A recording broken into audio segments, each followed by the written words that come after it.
अस्सलाम वालेकुम व्यूअर्स, उम्मीद करता हूँ आप सब खैरियत से होंगे। मैं हूँ आपका होस्ट फैसल खान और आप देख रहे हैं मेरा official YouTube channel Aspire motivation.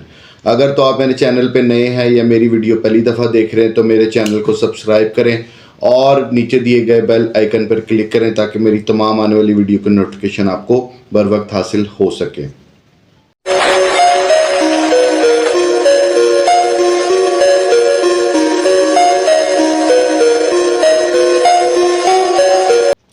तो अब हम चलते हैं अपने टॉपिक की तरफ। आज मैं आपको एक ऐसे मुल्क के बारे में बता रहा हूँ जो कि यूरोपीय यूनियन में तो नहीं आता, बैल्कन कंट्री में आता है। और जो है इसका जो टोटल प्रोसेस है वो टोटल अब ऑनलाइन हो गया है।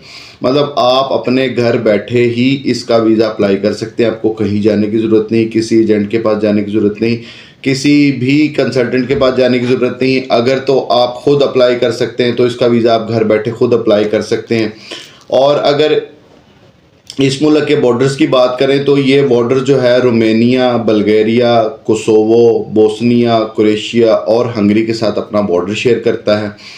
और जो है पॉपुलेशन और आर्किटेक्चर और ब्यूटी के हिसाब से बात की जाए तो ये दुनिया का खूबसूरत तरीन मुल्क है, ठीक है। और इसका टोटल प्रोसेस जो है वो बिल्कुल ऑनलाइन है। जी हाँ, मैं बात कर रहा हूँ सर्बिया की। सर्बिया एक बैल्कन रीजन में कंट्री आता है, यूरोप का मुल्क है, मशरकी यूरोप इसको कहते हैं। और इसको आप घर बैठे ही इनका पूरा प्रोसेस जो है वो ऑनलाइन कर सकते हैं। इनकी जो ऑफिशियल वेबसाइट है evisa.welcome-to-serbia.gov.rs, ये एक इनकी ऑफिशियल वेबसाइट है। वहाँ पे जाके जब आप इनको ओपन करते हैं तो वहाँ पे दो फॉर्म खुलते हैं, जिसमें एक होता है कि लॉगिन और दूसरा होता है रजिस्टर्ड ऑन अकाउंट। अगर तो आप पहले से रजिस्टर हैं तो आप इसमें लॉगिन में चले जाएंगे। अगर आप लॉगिन में आप रजिस्टर्ड नहीं है तो आप रजिस्टर्ड ऑन अकाउंट में चले जाएंगे। जब वो रजिस्टर्ड ऑन अकाउंट आप खोलेंगे तो आपने सारी उसमें डिटेल देनी है, आपका नाम, आपका फादर का नाम, आपका सरनेम, आपका जो है ना ईमेल एड्रेस, आपका नंबर, मतलब जो मोटी मोटी इन्फॉर्मेशन होती है। जब आप उसके अंदर फिल करेंगे उसके बाद वो आप उसको सबमिट करेंगे तो आप इस अकाउंट में, इस वेबसाइट में लॉगिन हो जाएंगे। लॉगिन होने के बाद आपको ईमेल के थ्रू, आपका ईमेल एड्रेस के थ्रू आपका यूज़र नेम और आपका पासवर्ड आपके ईमेल पे एड्रेस पे आ जाएगा। जब आपके पास ईमेल पे एड्रेस आ जाएगा तो आप उस यूज़र नेम को और पासवर्ड देके अपने आप को लॉगिन कर सकते हैं।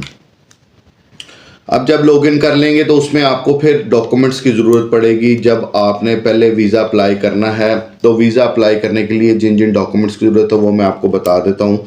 सबसे पहले इसमें आपके पासपोर्ट की ज़रूरत है, आपके आईडी कार्ड की ज़रूरत है, आपके एफआरसी फॉर्म की ज़रूरत है, आपका एमआरसी फॉर्म की ज़रूरत है, आपकी बैंक स्टेटमेंट जो लास्ट 3 मंथ की बैंक स्टेटमेंट है उसकी ज़रूरत है, आपको अकाउंट मेंटेनेंस लेटर की ज़रूरत है, ठीक है। फिर आपके जो बिज़नेस डॉक्यूमेंट्स, अगर तो आप कोई बिज़नेस करते हैं तो उसमें बिज़नेस डॉक्यूमेंट्स में आपके एनटीएन हो गया, आपकी लास्ट 2 ईयर्स की रिटर्न्स होगी, वो ज़रूरत है।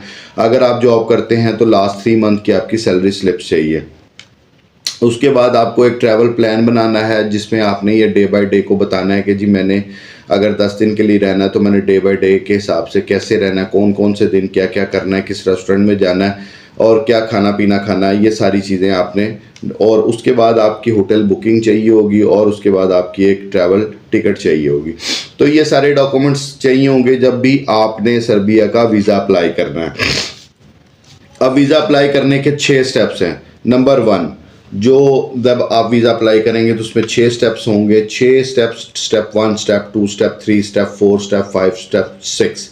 जो स्टेप 1 है उसमें आपका पूरा ट्रैवल प्रोसीजर आएगा कि आपने ट्रैवल पर्पस, आपका स्टेप 1 ट्रैवल पर्पस आएगा कि उसमें आपने ये बताना है कि मैं ट्रैवल क्यों कर रहा हूँ, मेरा पर्पस क्या है। उसमें वही आपको जो मैंने बताया कि आपका ट्रैवल प्लान बनेगा वो आपने उसमें अटैच करना है। उसके बाद जो स्टेप 2 है उसमें आपकी पर्सनल इन्फॉर्मेशन आएगी। पर्सनल इन्फॉर्मेशन में आपकी सारी डिटेल, आपका जो भी है, ट्रैवल डॉक्यूमेंट्स है, पासपोर्ट नंबर है, आईडी कार्ड नंबर है, और ये सारी चीज़ें आपकी पर्सनल डॉक्यूमेंट्स में आती हैं। स्टेप 3 जो है वो आपके ट्रैवल डॉक्यूमेंट्स आएंगे। उसमें आपका पासपोर्ट अटैच होगा, उसमें आपकी टिकट अटैच होगी, उसमें आपकी इंश्योरेंस अटैच होगी और उसमें आपकी बैंक स्टेटमेंट अटैच होगी और आपका मेंटेनेंस लेटर अटैच होगा। नंबर 4 जो है वो आपका जो स्टेप है वो वीज़ा इन्फॉर्मेशन है। उस वीज़े में आपने 2 कैटेगरीज हैं, एक डी टाइप वीज़ा, एक सी टाइप वीज़ा है। जो सी टाइप वीज़ा है वो शॉर्ट टर्म वीज़ा है लेस देन 90 ईयर्स, और जो डी टाइप वीज़ा है वो लेस मतलब 90 डेज से ऊपर का वीज़ा है। और स्टेप 5 जो है उसमें आप अपने सारे डॉक्यूमेंटेशन को ऐड करेंगे, अपनी क्वालिफिकेशन, अपना पासपोर्ट, अपना मतलब जितनी भी चीज़ें आपने ऐड करनी है वो सारी इसमें ऐड करेंगे। और 6 जो स्टेप है वो आपकी फ़ीस का स्टेप है। जब ये स्टेप आप 6 पूरे मुकम्मल कर लेंगे उसके बाद वो आपको सबमिशन के बटन पे जाएंगे, सबमिशन करेंगे। उसके बाद आपकी वो सबमिशन एप्लीकेशन बिल्कुल सबमिट होगी। उससे पहले सबमिशन करने से पहले आपकी फ़ीस नहीं कटेगी। अच्छा, ये 6 के 6 स्टेप्स हैं जिनको आप करने से आपकी पूरी की पूरी को जो एप्लीकेशन जो है वो एक फॉर्म के तहत आ जाएगी। जब आप इसको सबमिट करेंगे तो ये एप्लीकेशन सबमिट हो जाएगी और इसका जो एक लिंक है, जो इसकी वेरिफिकेशन है, वो सीधा आपकी ईमेल एड्रेस पे आएगा कि जी आपकी एप्लीकेशन सबमिट हो गई है। इस वक्त तक आपकी फ़ीस जमा नहीं होगी जब तक वो पूरी आपकी एप्लीकेशन को वेरिफिकेशन नहीं करेंगे कि आपने जो डॉक्यूमेंट्स भेजे हैं या आपने जो इन्फॉर्मेशन दी है वो टोटल करेक्ट है, बिल्कुल ठीक है।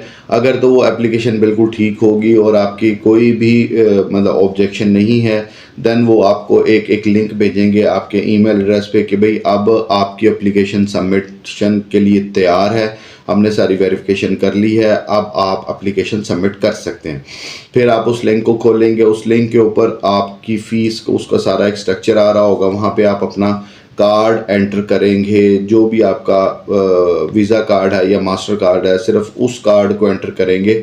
लेकिन एक बार याद रखिएगा कि उस कार्ड के अंदर आपका ऑनलाइन ई कॉमर्स सर्विसेज की जो सर्विसेज हैं वो ऑनलाइन होनी चाहिए, ताकि ई कॉमर्स के ऊपर आप अगर कोई भी वेरिफिकेशन या कोई भी अमाउंट आप ट्रांसफ़र करते हैं तो आपकी ये सर्विसेज पीछे से ऑन हो। फिर आप अपना कार्ड नंबर देंगे और आपका जो है सिर्फ़ और सिर्फ 90 यूरो आपके अकाउंट से डिडक्ट होंगे, जो कि इसकी वीज़ा फ़ीस है, और आपका वीज़ा अप्लाई हो जाएगा। जब आपका वीज़ा अप्लाई हो जाएगा तो विद इन इंशाल्लाह 2 वीक्स के अंदर अंदर आपकी सारी एप्लीकेशन की वेरिफिकेशन होगी और आपको ई वीज़ा हासिल हो जाएगा इंशाल्लाह। ये सारा प्रोसेस आप खुद भी कर सकते हैं। अगर ये आप प्रोसेस मुझसे करवाना चाहते हैं तो स्क्रीन पे मेरा नंबर है, आप मुझे व्हाट्सएप भी कर सकते हैं, मेरे ऑफिस में बराह रास्त मुझसे आके मिल सकते हैं। इंशाल्लाह इसी तरह वीडियो में मुलाकात होती रहेगी। अगली वीडियो में मुलाकात करेंगे इंशाल्लाह। अल्लाह हाफिज़।